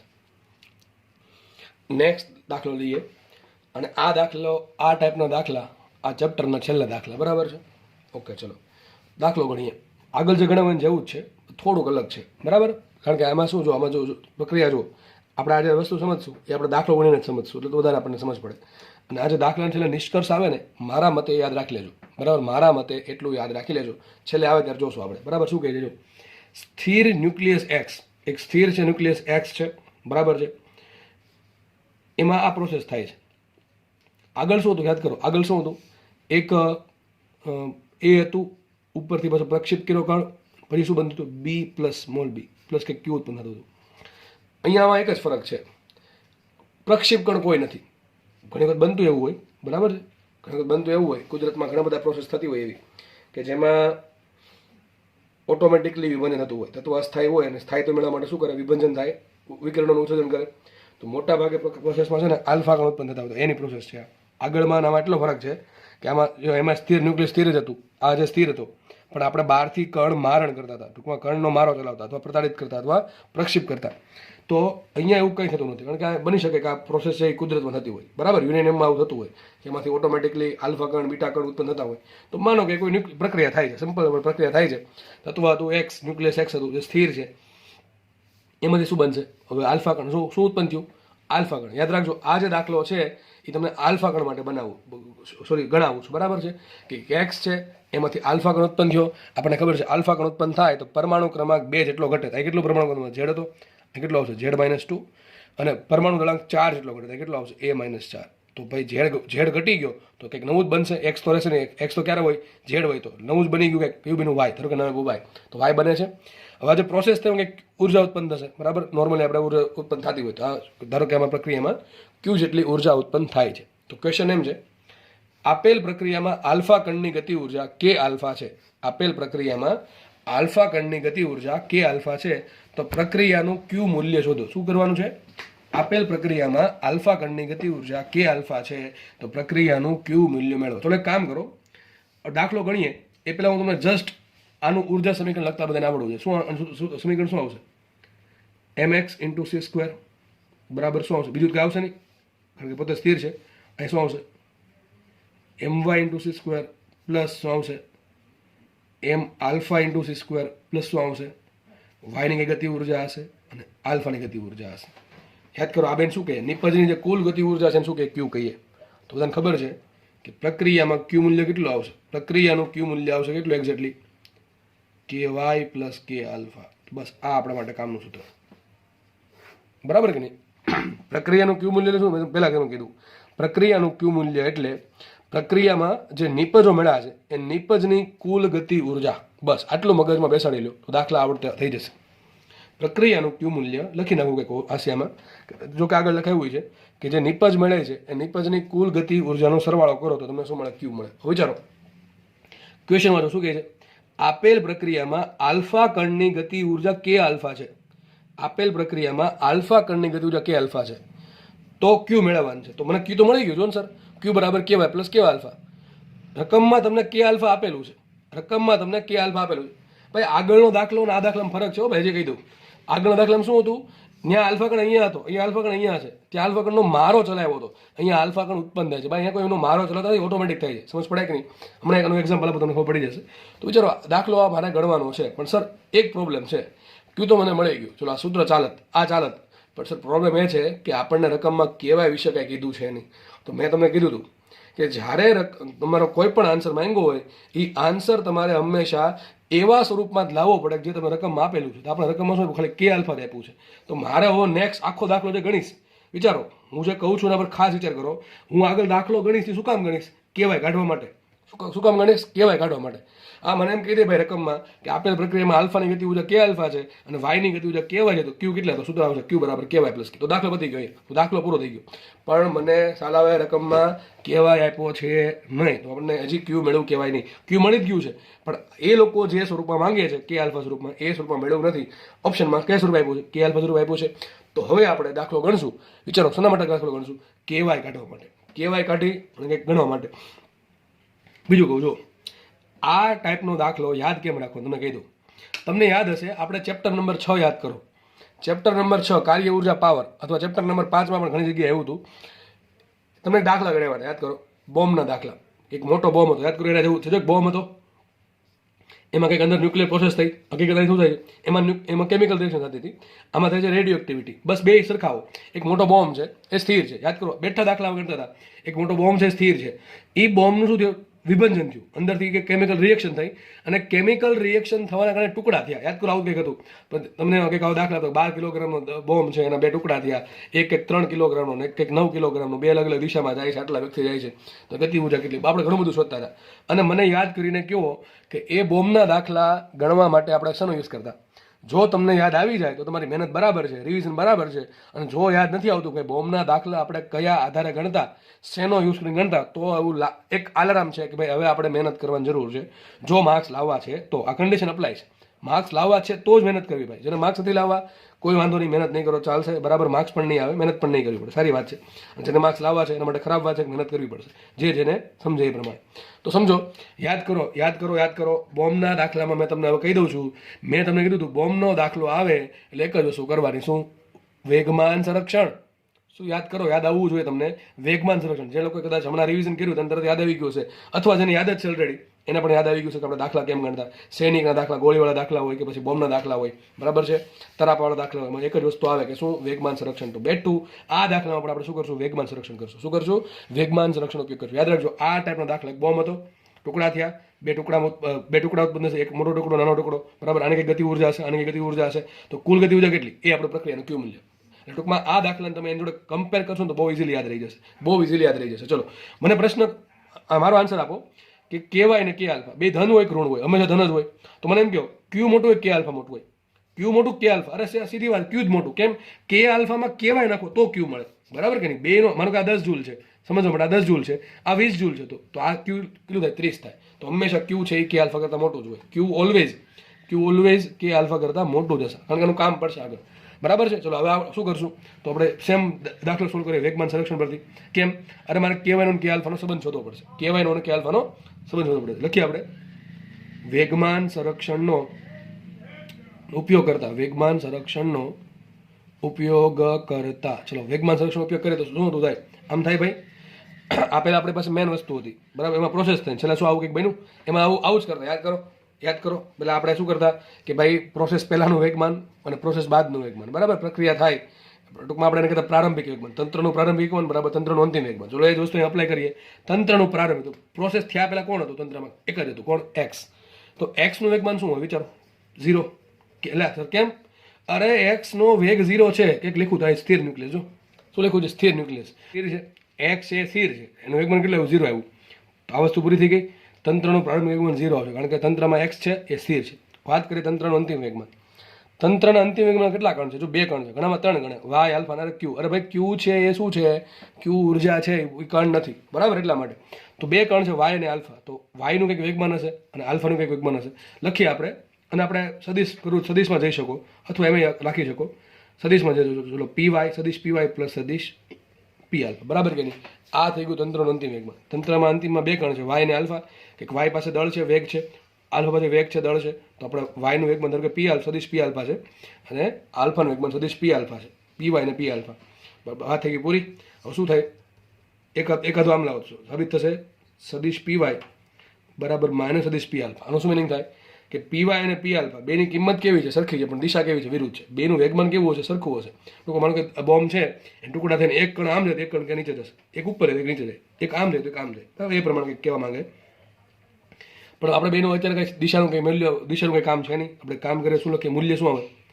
પી વાય બરાબર પી આલ્ફા. મૂલ્યમાં ટૂંકમાં બેનું વેગમાન કેવું હશે? સાબિત એવું થયું કે એક્સ સ્થિર છે. એક્સ સ્થિર હોય તો જેટલું વાયનું વેગમાન હશે એટલું જ તે આલ્ફાનું વેગમાન હશે. બરાબર, એક્સ સ્થિર હોય તો વેગમાન 0 આવ્યું તો સાબિત એવું થયું જે વાયનું અને આલ્ફા બેનું વેગમાનનો કુલ સરવાળો સદી સરવાળો 0 થાય. બરાબર, 0 થાય તો બેનું વેગમાન કેવું? સરખું છે. આપણે બે સેમ વસ્તુ આપણે આમાં કરતા. શેમાં? આપણે બોમ્બના દાખલામાં આવું જ કરતા. બેઠું બોમ્બ એક સ્થિર છે તો 0 મૂકતા. બોમ્બ સ્થિર ના હોય તો એને કંઈક વેગમાન મૂકતા. બરાબર, એને કંઈક દિશા આપી હોય. દાખલા ગણેલા છે આપણે. બરાબર, તો આ તમને મળી ગયું પી વાય બરાબર પી આલ્ફા. ઓકે, આપણે આગળ વધીએ. હવે આને અહીંયા કનેક્ટ કરવાના છે. ક્યુ બરાબર, આપણે મેન ફોકસ અહીંયા કરવાનું છે કે ક્યુ બરાબર કે વાય પ્લસ કે આલ્ફા. વિચારો કે વાય ને પી વાય કે લેવા દેવા છે અને કે આલ્ફા ને પી આલ્ફા કે લેવા દેવા છે. ચલો અહીં સમજાવી દઉં, યાદ કરો. મારે કિંમત મૂકવાની છે ગતિ ઉર્જાની. ગતિ ઉર્જાની કિંમત મૂકવાની છે, પણ મારે વેગમાનનો ઉપયોગ કરી શકું એ પ્રમાણે મૂકવાનું. તો કે સૂત્ર છે એવું, આ સાહેબ છે સૂત્ર કયું? કે બરાબર પી સ્ક્વેર અપોન 2m. શું છે? કે બરાબર પી સ્ક્વેર અપોન 2m. આપણે આ સૂત્રનો ઉપયોગ કરશું. આપણે આ ફોર્મ્યુલાનો ઉપયોગ કરીને દાખલો ગણશું. કારણ કે મને બે વસ્તુ મળી, કે વાય કે આલ્ફા અને પી વાય બરાબર પી આલ્ફા. કે વાય પ્લસ કે આલ્ફા બરાબર ક્યુ છે અને પી વાય બરાબર પી આલ્ફા છે. તો મારે કે વાયની જગ્યાએ પી વાયનું એક સમીકરણ મૂકી અને કે આલ્ફાની જગ્યાએ પી આલ્ફા. સૂત્ર કયું આપશું આપણે? કે બરાબર પી સ્ક્વેર બાય 2m. અલગ પેજમાં ગણતરી કરું. ચલો મૂકીએ આપણે. તો મેન સૂત્ર શું છે? ક્યુ બરાબર કે વાય પ્લસ કે આલ્ફા. લખું બાજુમાં કે બરાબર પી સ્ક્વેર અપોન 2m પરથી. ચલો કે વાય બરાબર શું લખાય? કે વાય બરાબર શું લખાય? P Y square by 2m Y. બરાબર કે નહીં? P Y square by 2m વાયનું દળ અને કે આલ્ફા બરાબર શું આવશે? P alpha. બરાબર ને? પી સ્ક્વેર બાય એટલે પી આલ્ફાનો વર્ગ ભાગ્યા શું આવશે? 2 ઇન્ટુ એમ આલ્ફા. બરાબર કે નહીં? આ સૂત્ર પી સ્ક્વેર બાય 2m. બરાબર, પી વાય ને પી આલ્ફા થઈ ગયો એટલું. ચલો મૂકીએ કિંમત, મેન સમીકરણ. હજી કહું છું આ બધું કામ કરીએ છીએ આને કાઢવા. તો ક્યુ બરાબર શું આવશે? કે વાય પ્લસ કે આલ્ફા. મૂકી દે પાછું એમને માટે. ક્યુ બરાબર કે વાય કેટલા આવશે? P Y square by 2m y plus આ કેટલા આવશે? P alpha square by 2m alpha. પણ આપણને ખબર છે શું? પી વાય બરાબર પી આલ્ફા છે. શું ખબર છે આપણને? પી વાય બરાબર પી આલ્ફા. હમણાં આપણે શોધ્યું, બરાબર, સાબિત કર્યું વેગમાન સંરક્ષણ પરથી. પી વાય બરાબર પી આલ્ફા મૂકી દઈએ, બે ભેગા કરી દઈએ. તો હવે એક કામ કરીએ, પી વાય કાઢવો છે તો એક કામ કરીએ, વાય છે ને પી વાય જગ્યાએ શું લખી નાખું? પી આલ્ફા લખી નાખું. સમીકરણ શું બનશે? ટૂંકમાં પી વાય જગ્યાએ શું લખું છું? પી આલ્ફા લખું છું. બસ જો એટલું કરું છું. તો ક્યુ બરાબર પી વાય જગ્યાએ મૂકું પી આલ્ફા, તો પી આલ્ફાનો વર્ગ છેદમાં 2m વાય પ્લસ પી આલ્ફાનો વર્ગ છેદમાં 2m આલ્ફા. થઈ ગયું આવું. હવે એક કામ કરે, પી આલ્ફા સ્ક્વેર કોમન લઈ લઉં અને લસા લઈ લઉં. તો શું આવશે? માટે ક્યુ બરાબર એ કોમન શું આવશે? P alpha square by 2. શું કોમન આવશે? P alpha square by 2. તો P alpha square by 2 common આવશે. અંદર શું વધે? 1/my plus 1/m alpha. 1/my plus 1/m alpha. બરાબર, આવું થશે કે નહીં થાય? આગળ વધીએ. માટે ક્યુ બરાબર પી આલ્ફા સ્ક્વેર બાય 2 લસા લે શું આવશે? અહીંયા ઉપર આવશે my પ્લસ m આલ્ફા અને છેદમાં શું આવશે? my into m alpha. આ તમારો જવાબ. આ તમારો જવાબ. પણ મને એમ કહો, રકમમાં તમને પી આલ્ફા આપ્યું છે? ના, રકમમાં તમને પી આલ્ફા આપ્યું છે નહીં. બરાબર છે? રકમમાં પી આલ્ફા ન આપ્યું હોય તો શું કરવું પડે? બરાબર, તો રકમમાં શું આપ્યું? કે આલ્ફા આપ્યું. શું આપ્યું? કે આલ્ફા. તો રકમમાં પી આલ્ફા ન આપ્યું હોય તો આપણે શું કરવું પડે? આન્સર તો કે આલ્ફામાં જ લાવવો પડે. તો આન્સર લાવવો પડશે કે આલ્ફામાં. તો બહુ ઇઝી છે. શું કરવું પડે હવે? પી આલ્ફાની જગ્યાએ ફરી પાછું કે આલ્ફા વાળું સમીકરણમાં જવાનું છે. તો કે આલ્ફા બરાબર શું લખાય? કે આલ્ફા બરાબર લખાશે, આઈ થિંક પેન ગઈ, એક મિનિટ ભાઈ. તો કે આલ્ફા લાવવા માટે ચાલી જા ભાઈ, ચાલી જા. કે આલ્ફા બરાબર શું થાય? P square by 2m. તો P alpha square by 2m alpha. બરાબર કે નહીં? દેખાતું હશે બધાને આઈ થિંક. ઓકે, જો તો અહીંયા જુઓ, દેખાય તમને? આ પી આલ્ફા સ્ક્વેર તો અહીંયા છે ઓલરેડી. આ 2 ઇન્ટુ એમ આલ્ફા એ છે. બરાબર કે નહીં? તો P alpha square by 2m alpha એની જગ્યાએ શું લખી શકું? કે આલ્ફા. શું લખી શકું? કે આલ્ફા. તો લખાય માટે માટે ક્યુ બરાબર શું આવશે? p²/2m, p²/2m. તો આ 3 જે કાઉન્સ કર્યા ને ગોળ, બરાબર છે, બરાબર, સર્કલ જે કર્યા છે ત્યાં હું એની જગ્યાએ લખી નાખું કે આલ્ફા, તો એની જગ્યાએ આવશે કે આલ્ફા. બાકી શું વધે? ઉપર સરવાળામાં કંઈક વધે છે, શું? my પ્લસ એમ આલ્ફા ભાંગ્યા શું આવે? my ભાંગ્યા શું આવશે? આ તમારો જવાબ આવી ગયો, આ તમારો જવાબ આવી ગયો. તો સમીકરણમાં યાદ રાખજો, ક્યુ બરાબર કે આલ્ફાને ગુણવાનું શેના વડે? કુલ દળ, નિપજનું કુલ દળ ભાંગ્યા my મેન દળ, મોટું દળ. આ તમારો જવાબ થઈ જશે. હવે રકમમાં વિચારો, રકમમાં છે ને તમને કંઈ દળ આપ્યું નથી, આપ્યું આનું દળ કેટલું, આનું દળ કેટલું નથી આપ્યું. હવે એક્ઝેક્ટલી તો આમ તો થોડીક ભૂલ પડશે, આપણે લખશું તો પણ ચાલશે, થોડીક ત્રુટિ આવશે. હવે થોડીક ત્રુટિ આવશે પણ ચાલશે. શું ત્રુટિ આવશે વિચારો. તમને મેં આવું કંઈક પહેલાં કીધું હતું કે ભાઈ એમ પ્રપોર્શનલ ટુ છે ને એ હોય, એમ પ્રપોર્શનલ ટુ એ હોય કે ભાઈ દળ જેટલા પરમાણુ દળાંકનું મૂલ્ય મોટું દળ મોટું. તો આપણે આવું કંઈક કહી શકીએ કે my છે એ કોના સમપ્રમાણમાં હોય? a-4 એનો પરમાણુ દળાંક કેટલો? a-4 છે અને આલ્ફાનો પરમાણુ દળાંક કેટલો? 4 છે. તો લગભગ આપણે ગણીએ, જો કે એક્ઝેક્ટ નહીં આવે, એક્ઝેક્ટ હજી કહું છું એક્ઝેક્ટ નહીં આવે, કારણ કે જેટલું પરમાણુ દળાંક હોય દળ હોય જરૂરી નથી, પણ એના સમપ્રમાણમાં તો જરૂર હોય. બટ થોડીક ત્રુટિ આવશે પણ ચાલશે, થોડીક ત્રુટિ આવશે પણ ચાલશે. હવે કામ કરું છું, હું my ની જગ્યાએ શું મૂકી દઉં? a-4, કારણ શું? my પ્રપોર્શનલ ટુ a-4 હોય અને એમ આલ્ફાની જગ્યાએ શું મૂકી દઉં છું? એ મૂકી દઉં, સોરી એની 4 શું મૂકી દઉં? 4 મૂકી દઉં. શું મૂકી દઉં? 4 મૂકી દઉં છું. તો શું આન્સર આવે જોઈએ? ચલો લખીએ અહીંયા, જો ક્યુ બરાબર શું આવે? કે આલ્ફા કાઉન્સમાં my પ્લસ એમ આલ્ફા છેદમાં my. આ એક્ઝેક્ટ છે, આ એક્ઝેક્ટ, આમાં કંઈ ભૂલ છે નહીં. પણ હવે જે કરીએ છીએ એમાં થોડીક એરર હોઈ શકે, કારણ કે દળ છે એ એક્ઝેક્ટલી પરમાણુ દળાંક હોય પરમાણુ દળાંક જેટલું હોય જરૂરી નથી, એટલા માટે કંઈક ત્રુટિ રહી શકે, થોડી ત્રુટિ, પણ બહુ એ એટલી બધી અફેક્ટ નહીં કરે, એ એટલી બધી અફેક્ટ કરશે નહીં. તો આવશે કે આલ્ફા અને my જગ્યાએ શું મૂકી દઉં? a-4 અને એમ આલ્ફાની જગ્યાએ મૂકી દઉં +4 છેદમાં my એટલે a-4. તો સૂત્ર તમારે યાદ રાખવા માટે બહુ ઇઝી યાદ રહી ગયું. કે આલ્ફા કાઉન્સમાં -4 +4 ઉડી ગયા છો, એના છેદમાં a-4. આરામથી યાદ રહી, આરામથી યાદ રહી, બરાબર. તમારા મનમાં એવું યાદ એટલું જ રાખવાનું. જો તમને યાદ રાખતા શીખવાડું, ગોખવાનું આમ યાદ રાખવાનું. જો ક્યુ છે, ક્યુ મારે મેળવવાનું છે કે આલ્ફા, તો જો કે આલ્ફા લખીને ગુણાકારમાં કંઈક કરવાનું છે. માનો તમે ભૂલી ગયા, ઉપર એ આવે કે a-4 આવે કે કુલ દળ આવે કે ભાગ્યા મોટું શું આવે એક્ઝેક્ટલી, બરાબર છે. હવે માનો કે આપણે પહેલાં સૂત્ર લખી આવડવા, તો મને એમ કહો ક્યુ મોટું કે આલ્ફા મોટું? ક્યુ મોટું. કોણ મોટું? ક્યુ મોટું. તો અંશ મોટો હોવો જોઈએ કે નાનો હોવો જોઈએ? અંશ મોટો હોવો જોઈએ, છેદ નાનો હોવો જોઈએ. સૂત્ર શું આવશે? કુલ દળ છેદમાં my. નીચે my આવે, યાદ રાખજો, નીચે my આવશે. એક સૂત્ર આ દળવાળું થઈ ગયું. બીજું સૂત્ર આપણે લખીએ a વાળું. ચલો કે આલ્ફા કાઉન્સમાં અહીંયા મારે લખવાનું છે મારે પરમાણુ ક્રમાંક, સોરી પરમાણુ દળાંક a વાળું સૂત્ર, બરાબર. હવે મારી પાસે બે પદ છે, એક વસ્તુ યાદ રાખવાનું, એક તો a યાદ રાખવાનું, એક યાદ રાખવાનું a-4, બરાબર છે. એક શું યાદ રાખવાનું? a યાદ રાખવાનું, એક યાદ રાખવાનું a-4. હવે ક્યુ મોટું કે આલ્ફા મોટું? ક્યુ મોટું. તો અંશ કેવો હોય? અંશ મોટો હોવો જોઈએ, છેદ નાનો હોવો જોઈએ. હવે એમાં મોટું કોણ? a. ઉપર આવશે a, નીચે આવશે a-4. આ તમને યાદ રાખવાની રીત કીધી, દાખલો સાબિત કરાવ્યો છે. બાકી યાદ આમ જ યાદ ખાલી રખવું હોત તો દાખલો આમ જ કરે. જો આટલો ખાલી આટલો કે આ દાખલો છે, દાખલો ગણી નાખજો તો આવો કંઈક છેલ્લે આન્સર આવશે, બરાબર છે. પણ એવું નથી કર્યું, આપણે આખો દાખલો વ્યવસ્થિત ગણ્યો છે. રકમ લીધી આખી, પછી આવું ગણ્યું છે. એક્ઝેક્ટ સૂત્ર આ છે દળવાળું. દળ આપે તો આ વાપરવાનું અને ખાલી પરમાણુ મોસ્ટલી તમને આ પૂછશે, આના આધારે દાખલા પૂછશે અને તમે ખાલી પરમાણુ દળાંક એના આધારે દાખલા પૂછે, આ આવશે. યાદ રાખો. દાખલા કઈ ટાઈપના પૂછે તમને? જો રકમમાં એ ક્યાંથી મળશે? એક્સમાંથી એ આવશે, સોરી એ આવશે, એ આવશે, બરાબર છે. રકમમાં તમને એ આપી દીધું એમાં, અને આલ્ફા કરવું. જો રકમમાં બે કન્ડિશન જરૂરી. આ સૂત્ર વાપરવા માટે બે કન્ડિશન જરૂરી. પહેલાં એક તો જે શરૂઆતમાં જે ન્યુક્લિયસ છે સ્થિર હોવું જોઈએ, બરાબર. પ્રક્રિયક છે સ્થિર હોવો જોઈએ.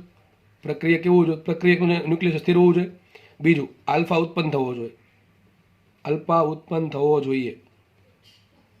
અને ત્રીજું પ્રક્ષેપકણ કોઈ ન હોવો જોઈએ ભાઈ, પ્રક્ષેપકણ ના હોવો જોઈએ. ટૂંકમાં તમે યાદ રાખો ને કોના જેવું થયું? આ સ્થિર બોમ્બ જેવું. એક જ વસ્તુ કોના જેવું થયું? સ્થિર બોમ્બ જેવું. સ્થિર બોમ્બ એને જેવો બેઠો દાખલો કે સ્થિર બોમ્બ હતું, બે ટુકડા થયા, બસ બેઠી વસ્તુ છે, બેઠી વસ્તુ છે. એમાં તમે કહો તો આવું જ સોલ્વ થાય, એમાં તમે દાખલા કરો તો આવું જ સોલ્વ થાય છેલ્લે, બરાબર. નાના ટુકડાની ઉર્જા લખો તો ટોટલ કેટલી ગતિ ઉર્જા હોય? બે ટુકડાની. તો નાના ટુકડાની ગતિ ઉર્જા કાઉન્સમાં કુલ દળ છેદમાં મોટા ટુકડાનું દળ, આવું સેમ સાબિત થાય, બરાબર છે. તો આ સૂત્ર દળ સ્વરૂપે છે, આ સૂત્ર પરમાણુ ક્રમાંક એ સ્વરૂપે છે, સોરી પરમાણુ દળાંક એ સ્વરૂપે. દાખલો ગણીએ એકાદોના આધારે, એટલે આપણે વાત થઈ પૂરી. ચાલો દાખલો ગણીએ આપણે. જો શું કહે છે, સ્થિર એમ માટે, એમ શું છે તમને ખબર હશે. સ્થિર એમ માટે એમનું કંઈક પરમાણુ દળાંક આપ્યું 241, પ્રોસેસ થઈ, બેનું કંઈક NP પ્લસ આલ્ફા, બરાબર છે. તો આપેલ પ્રક્રિયામાં ઉત્સર્જાતી ઉર્જા ક્યુ હોય તો કે આલ્ફા શોધવાનું છે. ટૂંકમાં રકમમાં તમને પ્રક્રિયાનું ક્યુ મૂલ્ય આપ્યું છે ને કે આલ્ફા પૂછ્યું છે. જે પૂછ્યું આપણે કંઈ ફરક પડતો છે નહીં, પણ પહેલાં જોઈ લેવાનું દાખલામાં કન્ડિશન સેટિસ્ફાય થાય છે.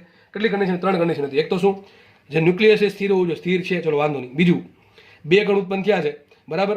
એમાં આ જે કણ છે એમાંથી ઓટોમેટિક આલ્ફા ઉત્પન્ન, બીજી કન્ડિશન શું હતી? આલ્ફા ઉત્પન્ન થાય છે. આલ્ફા ઉત્પન્ન થયો છે, થયો છે.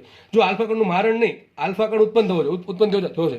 અને ત્રીજું, આના પર કોઈ કણ પ્રક્ષિપ્ત થવાનો જોઈએ, ઓટોમેટિક થવું જોઈએ, થઈ છે ઓટોમેટિક. અથવા આ મેં કીધું એ પ્રમાણે બોમ્બ યાદ રાખો, એક મોટો ટુકડો હતો, એમાંથી 2 નાના ટુકડા બન્યા, સિમ્પલ. અને બોમ્બ શરૂઆતમાં સ્થિર હોવો જોઈએ. ટૂંકમાં તમારે એક વસ્તુ મગજમાં રાખવાની, સ્થિર બોમ્બ, એના 2 ટુકડા થયા, બસ એટલું આવે તો સીધું સૂત્ર મૂકી દેવાનું. શું?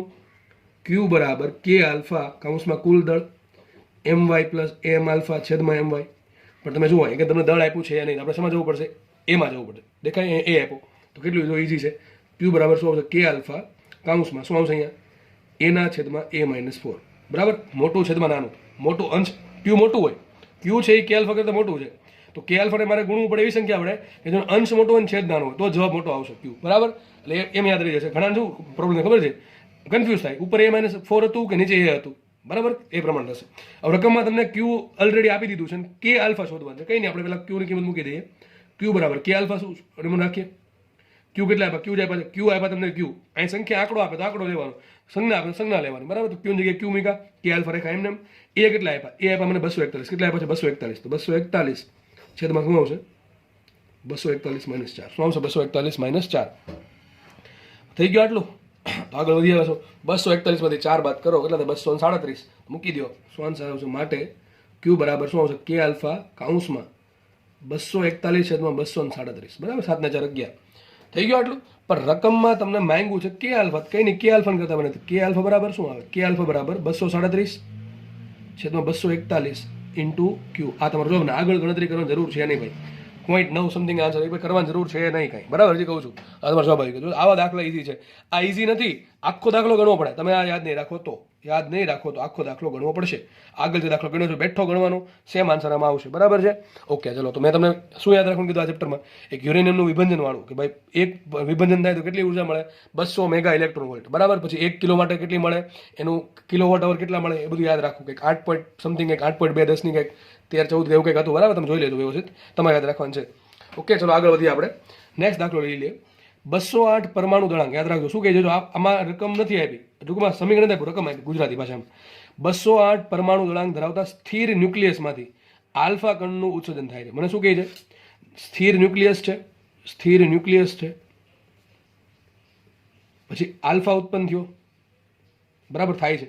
અને એનો પરમાણુ દળાંક આપ્યો એ બરાબર 208 આપ્યો છે. આગળ વધીએ. 208 પરમાણુ દળાંક ધરાવતા સ્થિર ન્યુક્લિયસમાંથી આલ્ફા કણનું ઉત્સર્જન થાય છે.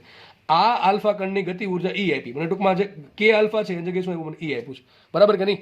આ આલ્ફા કણની ગતિ ઉર્જા ઈ છે. તો વિભંજનની ઉર્જા એટલે ક્યુ શોધવાનું છે ભાઈ. દાખલો ગુજરાતી ભાષામાં છે પણ ખબર પડી જાવ દાખલો આની જેવો જ છે. ઘણા આમાં મગજ ન હાલે, આમાં હાલે, આમાં ન હાલે, કારણ કે ગોખવું એટલા માટે, અથવા વ્યવસ્થિત સમજુ ન હજી. તો સમજો આ દાખલો બેઠો છે, આમાં તમને સમીકરણ આપી દો ગમે એવું, કે ભાઈ આમ થાય છે. 208 પરમાણુ દળાંક છે, એ સ્થિર હતું ન્યુક્લિયસ, એમાંથી પ્રક્રિયા થઈ અને શું બન્યું? આલ્ફા બન્યું. હવે આ એનપી નું શું કામ છે? એનપી નું કઈ રોલ લાવ્યો નથી, એટલા માટે આ લોકો નથી આપ્યું શું ઉત્પન્ન થાય છે, એની કઈ જરૂર પણ છે નહીં. પણ એક વસ્તુ બાકી, આલ્ફા ઉત્પન્ન થવો જોઈએ. 2-3 વસ્તુ જોવાની, એક સ્થિર ન્યુક્લિયસ છે, આલ્ફા ઉત્પન્ન થવો જોઈએ, બરાબર છે. તો આ ખાસ વસ્તુ યાદ રાખવી. તો ક્વેશ્ચન એમ છે કે ક્યુ શોધવાનું, સૂત્ર મૂકી દીધું. ક્યુ બરાબર શું આવશે? કે આલ્ફા કૌંસમાં અહીં એની જ વાત છે, સૂત્ર એ વાળું જ મૂકી. શું આવીશ? એના છેદમાં a-4, અંશ મોટો છેદ નાનો. થઈ ગઈ વાત પૂરી. ચલો મૂકે કિંમત. ક્યુ બરાબર કે આલ્ફા જગ્યાએ કેટલા? ઈ આપ્યા છે, ઈ મૂકી દઈએ. એ કેટલા આપ્યા? એ આપ્યા 208. 208 છેદમાં શું આવશે? 208 - 4, a-4, બરાબર. તો માટે ક્યુ બરાબર ઈ એમને રાખો, 208 ઉપર એમને રહેશે, નીચે આવશે 204. આઈ થિંક મારા મતે છેદ આમાં ઉડે. 200 એટલે 50 ને બીજા 8 એટલે 52 ભાંગ્યા 51, બરાબર. શું આવશે અહીંયા? 52, બરાબર ને. 208 એટલે 52 ગુણ્યા 4 અને 204 એટલે 51 ગુણ્યા 4, તો 52 ભાંગ્યા 51. તો શું આવશે આન્સર? 52/51. આ તમારો જવાબ. ક્યુ બરાબર કેટલા હશે? ક્યુ બરાબર હશે 52/1. આ આપ્યું આટિક કરવાનું, મોસ્ટલી આ જ આપ્યું હશે, 52/51. તો જો ક્યુ મોટા આવ્યા ને એ નાના આવે, અહીંયા કે આલ્ફા કરતા બનાવ્યું એટલે નાના આવ્યા, બરાબર. તો સૂત્ર ભૂલાય નહીં, સૂત્ર આડાવડું થાય નહીં, ખાસ યાદ રાખજો, બરાબર. તો આવા દાખલા પૂછાય તો તમને આવડી જવા જોઈએ. આના પછી છેલ્લો દાખલો કરીને આપણે લેક્ચરને એકદમ પૂર્ણ વિરામ આપી દઈએ. ચલો નેક્સ્ટ દાખલો છે. ન્યુક્લિયર સંલયન પ્રક્રિયામાં 100 ગ્રામ દળ માટે દળ છેદી 0.05% છે. શું કીધું તમને? કે ન્યુક્લિયર પ્રક્રિયામાં 100 ગ્રામ દળ માટે દળ ક્ષતિ છે 0.05%. મતલબ શું થાય આનો? શું મતલબ થાય? દળ કેટલું છે? 100 ગ્રામ. એમાં દળ ક્ષતિ કેટલી? ટૂંકમાં 100 ગ્રામ દળનું ન્યુક્લિયર સંલેન કરશો ને તો દળ ક્ષતિ આટલી મળશે 0.05%. 0.05% કેટલું? ટૂંકમાં 100 એ કેટલા મળે? 0.05. તો 100 ગ્રામ કેટલા મળે? સીધો વિચારો ને, દળ ક્ષતિ 0.05% છે મતલબ કેટલું દળ હશે? 0.05 ગ્રામ. સમજ પડે કે ન પડે? ફરતી કહું છું. સો 0. આનો મતલબ સમજો. 0.05% મતલબ શું થાય? 100 એ આટલું છે. કેટલું છે? 100 એ આટલું. કેટલું 0.05. તો 100 હોય 100 તો 0.05 ની ત્રુટી છે એમ માનો દળ ક્ષતિ છે. તો દળ કેટલું છે? 100 ગ્રામ છે. હવે બીજી વાત, ઘણી વખત છે ને આ લોકો આમને આપી દે, આ દળ ન આપે, 100 ગ્રામ દળ નહીં આપે, ખાલી આમ કહી દે. ઘણી વખત જોકે આપવું પડે, પણ ન આપ્યું હોય તો શું કરશે આ લોકો? આમ કહી દેશે ન્યુક્લિયર સંલેન પ્રક્રિયામાં દળ ક્ષતિ 0.05%. તો શું કરવાનું? તો દળ કેટલું લેવાનું? 100 ગ્રામ જ લેવાનું. કેટલું લેવાનું? 100 ગ્રામ લેવાનું. બરાબર છે? યાદ રાખજો. હકીકતે તો અહીંયા આપવું જ પડે. દળ ક્ષતિ કેટલાય મળે છે એ આપવું પડે. નથી આપ્યું તો પછી શું કરવું પડે? તમારે 100 ગ્રામ લઈ લેવાનું. ન આપે તો એવો કેસ બહુ ઓછો બનશે, પણ મોસ્ટલી આપી જ દેશે. બરાબર છે? મતલબ આ શું કહે છે કે 100 ગ્રામ દળ હોય, 100 ગ્રામ દળ, એમાં કેટલી દળ ક્ષતિ છે? 0.05 ગ્રામ. આટલી દળ ક્ષતિ છે. તો આની ઉર્જા કેટલી હોય વિચારો? આની કેટલી ઉર્જા હોય? E બરાબર ડેલ્ટા એમ ઇન્ટુ c². શું મળે? E બરાબર ડેલ્ટા એમ c². મળે કે ન મળે? પણ અહીંયા આપણી પાસે 1 કિલોગ્રામ દળ છે. કેટલું છે? 1 કિલોગ્રામ દળ. જો તમને શું કહું છું, તમારી પાસે 100 ગ્રામ દળ હોય તો દળ ક્ષતિ કેટલી હશે? 0.05 ગ્રામની. 100 ગ્રામે આટલી દળ ક્ષતિ હોય તો આટલી દળ ક્ષતિ મળે તો તમને ખબર છે શું કેટલી ઉર્જા મળે? E બરાબર ડેલ્ટા એમ c². હવે આમાં તો ખબર બધાને પડવી જોઈએ ક્યાંથી આવ્યું એ ચેપ્ટર એન્ડ થવા આવ્યું છે એટલા માટે. બરાબર છે? સૂત્ર આઇન્સ્ટાઈનનું તમે કરાવેલું છે. તો 100 ગ્રામ દળ હોય ત્યારે દળ ક્ષતિ આટલી હશે, ઉર્જા આટલી મળશે. પણ આ લોકો એમ કહે છે કે તમારી પાસે 1 કિલોગ્રામ દળ છે તો કેટલી ઉર્જા હોય? તો આરામથી મળે. પેલામાં શોધવું શું પડે? દળ ક્ષતિ કેટલી? તો લખવાનું અહીંયા ત્રિપદી કે 100 ગ્રામ દળ માટે દળ ક્ષતિ કેટલી છે? 0.05 ગ્રામની. તો 1 કિલોગ્રામ દળ, 1 કિલોગ્રામ શું કહેવાય? 1000 ગ્રામ. 1000 ગ્રામ દળ માટે દળ ક્ષતિ કેટલી? તો શું મુખ્ય સૂત્ર?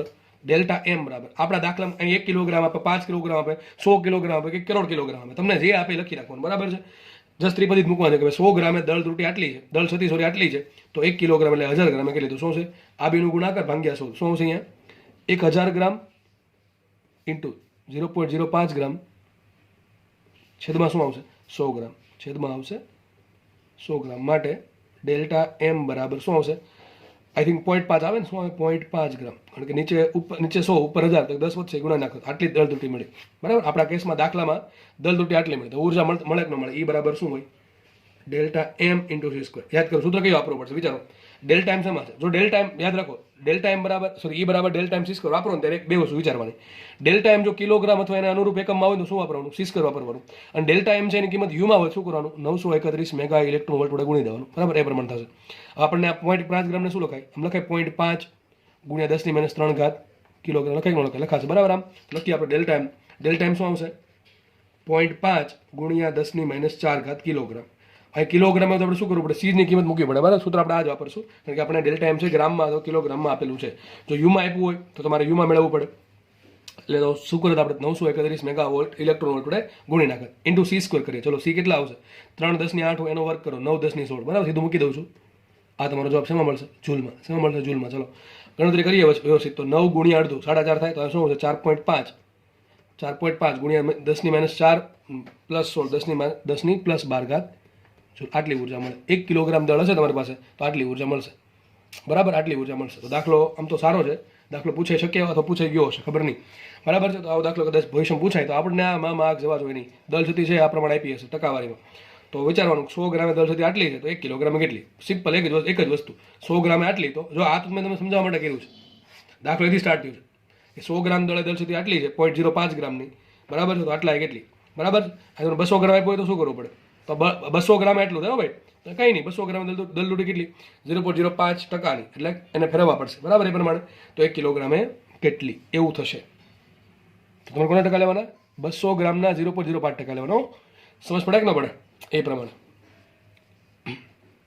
આઈ થિંક આવડી જશે બધાને. દાખલો ઇઝી છે. દાખલો આ પ્રમાણે સોલ્વ કરવાનો.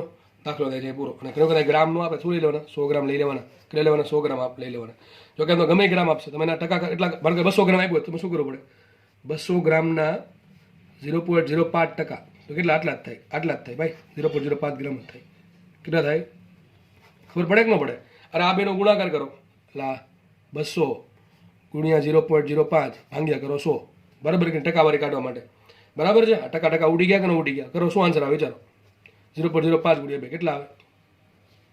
સોરી, અહીંયા 0.1 આવશે આપણે, અહીંયા કંઈ ફરક નહીં પડે આન્સરમાં, બરાબર છે? અહીં 200 આવ્યા ત્યાં ડબલ થયું, અહીં 100 હતા, 0.05 હતા, બરાબર છે? અહીં 0.10 આવશે, સોરી 200ના 0.05% 0.10 થશે, પરંતુ હું અહીંયા કહેતો હતો અહીંયા કંઈ ફરક નહીં પડે. વિચારો ને કેમ, અહીં 100 હતું તો 0.05 હતું, અહીં 200 થયું તો ડબલ થયું, તો પણ અહીં ડબલ થયું ને, સમજો.